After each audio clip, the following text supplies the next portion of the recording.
एक समय की बात है जब भगवान महात्मा बुद्ध किसी जंगल में बैठकर अपनी तपस्या में लीन थे। तब उन्हें तपस्या में बैठे हुए कई दिन बीत चुके थे। वह काफी दिनों से यह तपस्या कर रहे थे। तभी एक शिकारी उस रास्ते से जा रहा था।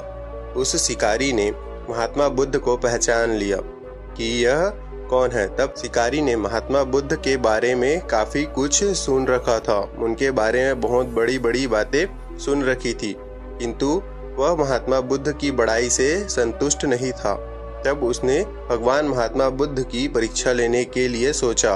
तब शिकारी ने पहले तो महात्मा बुद्ध को एक छोटा सा पत्थर दे मारा, किंतु भगवान महात्मा बुद्ध कोई प्रतिक्रिया नहीं करते, क्योंकि उनका मानना था कि शरीर को तकलीफ होती है, आत्मा को नहीं, और शिकारी द्वारा फेंके गए पत्थर के द्वारा उनके शरीर को कष्ट हुआ था, उनकी आत्मा को नहीं।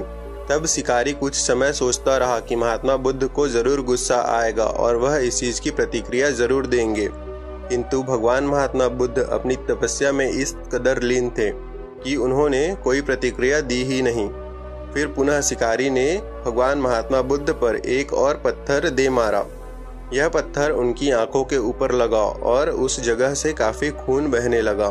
तब महात्मा बुद्ध को आभास हुआ कि उनके शरीर से रक्त की धारा बह रही है, किंतु वह फिर भी अपनी तपस्या से नहीं उठे। उसी तरीके से वह अपनी तपस्या में लीन रहे।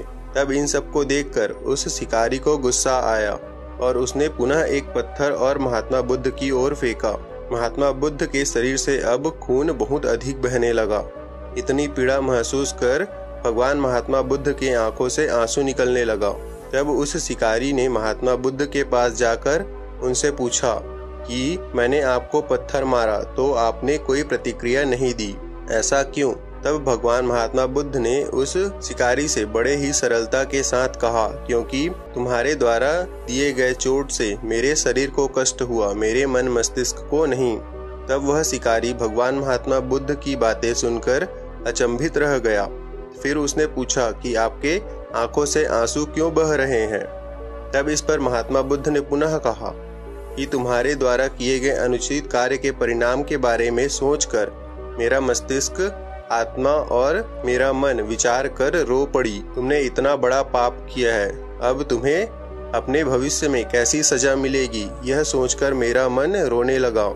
तब भगवान महात्मा बुद्ध की बातों को सुनकर वह शिकारी भगवान बुद्ध के चरणों में नतमस्तक हुआ और उनसे क्षमा याचना करने लगा। तब भगवान महात्मा बुद्ध तो क्षमाशील व्यक्ति है ही, तो उन्होंने तुरंत ही उस शिकारी को क्षमा प्रदान कर दिया और उन्हें आशीर्वाद दिया।